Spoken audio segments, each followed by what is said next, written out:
Hi hello నమస్తే, నేను శివలకృష్ణ అంజనేయులు. ఎట్టకేలకు పవన్ కళ్యాణ్కి ఢిల్లీ బీజేపీ పెద్దల నుంచి పిలుపు వచ్చింది. ఎప్పుడా అని బీజేపీ, తెలుగుదేశం, జనసేన పొత్తుకు సంబంధించినటువంటి విషయంలో ఢిల్లీ పెద్దలు ఫైనల్ చేస్తారు ఏమిటి అనేటువంటి దాని మీద ఎదురు చూపులు చూస్తున్నారు. ఈ రోజున సాయంత్రము 3 గంటలకి భీమవరం నుంచి నేరుగా ఢిల్లీకి వెళ్ళబోతున్నారు పవన్ కళ్యాణ్. గోదావరి జిల్లాల పర్యటనలో ఉన్నటువంటి పవన్ కళ్యాణ్ 3 గంటల తర్వాత ఢిల్లీకి వెళ్ళి ఈరోజు రేపు 2 రోజుల పాటు జేపీ నడ్డా, అమిత్ షా, మరి అవకాశం ఇస్తే ప్రధానమంత్రి నరేంద్ర మోడీతో కూడా పవన్ కళ్యాణ్ భేటీ అయ్యేదానికి అవకాశం ఉండొచ్చు. కీలకమైనటువంటి సమావేశంగా ఇది మనం భావించవచ్చు. ఎందుకోసమనంటే చంద్రబాబు నాయుడుతో ఆల్రెడీ అమిత్ షా, జేపీ నడ్డా సమావేశమయ్యారు. పవన్ కళ్యాణ్తో ఇంతకుముందే బీజేపీకి సంబంధించినటువంటి పెద్దలు మాట్లాడారు. జనసేన, బీజేపీ ఆల్రెడీ పొత్తులో ఉన్నాయి. ఇప్పుడు పొత్తుకు సంబంధించినటువంటి సమస్య అంతా బీజేపీ తెలుగుదేశం పొత్తులోకి వస్తుందా రాదా అనేటువంటి విషయం.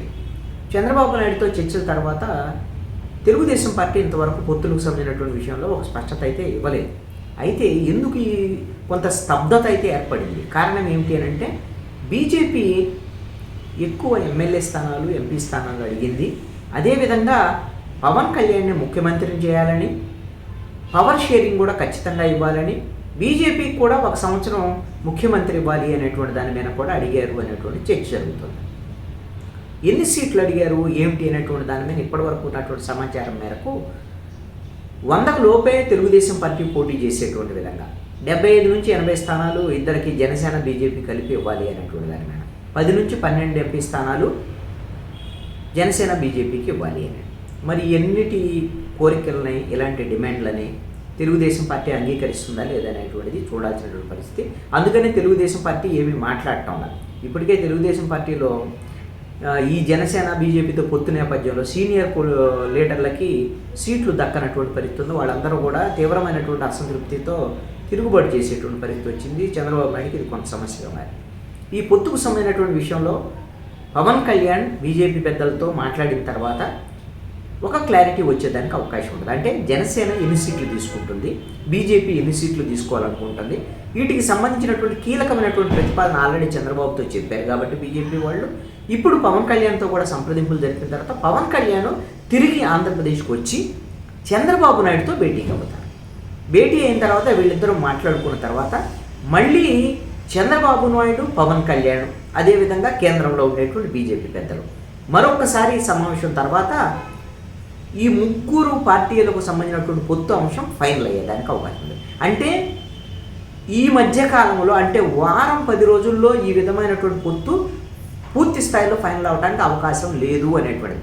కానీ పవన్ కళ్యాణ్ ఢిల్లీకి వెళ్ళటం వల్ల ఒక క్లారిటీ వచ్చేదానికి అవకాశం ఉంది.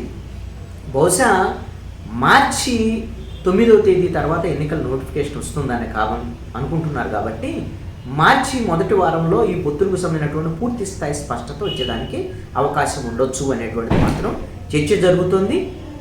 ఈ నేపథ్యంలో 3కు సంబంధించి ముందు ఫస్ట్ పొత్తు ఫైనల్ చేసుకోవాలి, తర్వాత సీట్లు ఫైనల్ చేసుకోవాలి, ఎక్కడెక్కడ ఎవరెవరు పోటీ చేస్తారో ఫైనల్ చేసుకోవాలి.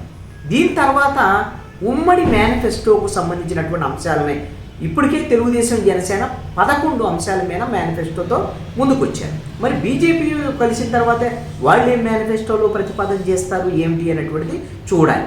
అప్పుడు 3 కలిసి ఒక ఉమ్మడి మేనిఫెస్టోని ప్రకటన చేయడానికి ఉమ్మడి బహిరంగ సభ ద్వారాగా ఒక ప్రకటన చేయటం, ఆ తర్వాత ఎన్నికల ప్రచారంలోకి వెళ్ళేదానికి అవకాశం ఉండొచ్చు. ఇప్పుడు పవన్ కళ్యాణ్, చంద్రబాబు నాయుడు ఇద్దరు కలిసి ఢిల్లీ వెళ్తారని ఈ మధ్యకాలంలో చర్చండి. కానీ బీజేపీ పెద్దలు పవన్ కళ్యాణ్కి ఒక్కళ్ళనే పిలిచారు. కాబట్టి పవన్ కళ్యాణ్ ఈరోజు రేపు ఢిల్లీ పెద్దలతో మాట్లాడి వచ్చిన తర్వాత చంద్రబాబు నాయుడుతో సమావేశం అయిన తర్వాత ఒక రకమైనటువంటి పొత్తుల విషయంలో క్లారిటీ అయితే ఎంతో కొంత వచ్చేదానికి అవకాశం ఉండొచ్చు. ఒకటి మాత్రం స్పష్టం, మొన్న బీజేపీ జాతీయ కార్యవర్గ సమావేశాల తర్వాత ఆంధ్రప్రదేశ్లో తెలుగుదేశము, జనసేన, బీజేపీ కూటమి కలిసి వెళ్ళేదానికి దాదాపుగా బీజేపీ జాతీయ నాయకత్వం సుముఖత వ్యక్తం చేసింది అనేటువంటిది ఒక ఖచ్చితమైనటువంటి సమాచారం అయితే ఉంది. అయితే ఎన్ని సీట్లు, ఇప్పుడు తెలుగుదేశము ఎంత కష్టానికి మేము దీనికి అంగీకరించాలి అనేటువంటి తర్జన భర్జన తెలుగుదేశం పార్టీలో జరుగుతుంది. బీజేపీ అయితే రెడీగా ఉంది పొత్తుకి, తెలుగుదేశం పార్టీయే ఎంపీ సీట్లు ఇన్నిచ్చి ఎమ్మెల్యే సీట్లు ఇచ్చి మరి ముఖ్యమంత్రి పవర్ షేరింగ్ కూడా ఇవ్వాలి అని అంటే రేపు పొద్దున తెలుగుదేశం పార్టీలో కూడా తిరుగుబాటు వచ్చే ప్రమాదం ఉంది. కాబట్టి ఒక తీవ్రమైనటువంటి ఆలోచనలో ఉంది. అలాగని పొత్తుకు వెళదామా లేదనేటువంటి సందిగ్ధత అయితే తెలుగుదేశం పార్టీలో లేదు. అనివార్యమే. ఇక పొత్తుకు ఒకసారి అంగీకరించిన తర్వాత బీజేపీ అడిగినటువంటి డిమాండ్ల మీద వీళ్ళ యొక్క అంగీకారం మేరకు బహుశా ఈ నెలాఖరులో దీనికి సంబంధించినటువంటి పొత్తులకు సంబంధించినటువంటి క్లారిటీ వస్తే మార్చి మొదటి వారంలో ముగ్గురు కలిసి ప్రజల ముందుకు వచ్చేదానికి అవకాశాలు ఉండొచ్చు. పవన్ కళ్యాణ్ ఢిల్లీలో ఈరోజు రేపు బీజేపీ పెద్దలతో మాట్లాడిన తర్వాత మరి ఆయన ఏమన్నా మీడియాతో మాట్లాడతారా లేదా? ఎందుకు మీడియాతో ఈ మధ్యకాలంలో గతంలో ఎన్డీఏ సమావేశానికి వెళ్ళినప్పుడు కూడా పవన్ కళ్యాణ్ మీడియాతో ఏమీ మాట్లాడలేదు పొత్తులకు సంబంధించినటువంటి విషయంలో. మొన్న పురంధేశ్వరి జాతీయ కార్యవర్గాల సమావేశాలు మీటింగ్ వెళ్ళినప్పుడు కూడా ఆవిడ కూడా మా జాతీయ నాయకత్వం నిర్ణయిస్తాం, అందుకు అనుగుణంగానే వెళ్తాం, లేదంటే ఒంటరిగా వెళ్తామని మాట్లాడారు తప్ప పొత్తుల విషయంలో క్లారిటీ అయితే ఎవరు ఇవ్వటం వల్ల. పవన్ కళ్యాణ్ కూడా ఇప్పుడు ఢిల్లీ పెద్దలతో మాట్లాడిన తర్వాత మరి క్లారిటీ ఇస్తారా లేదా? లేదు అంటే ఆంధ్రప్రదేశ్కి వచ్చిన తర్వాత చంద్రబాబు నాయుడుతో మాట్లాడిన తర్వాత చంద్రబాబు నాయుడు పవన్ కళ్యాణ్ ఇద్దరు కలిసి ఉన్న ప్రెస్ మీట్ పెడతారా అనేటువంటిది చూడాల్సినటువంటి పరిస్థితి. ఎట్టకేలకు మరి బీజేపీ పెద్దల నుంచి పిలుపు వచ్చింది కాబట్టి పవన్ కళ్యాణ్ ఈరోజు వెళ్తున్నారు. 2 రోజుల్లో ఏదో ఒక రకమైనటువంటి స్పష్టత పొత్తుల విషయంలో వచ్చేదానికి అవకాశం ఉంది.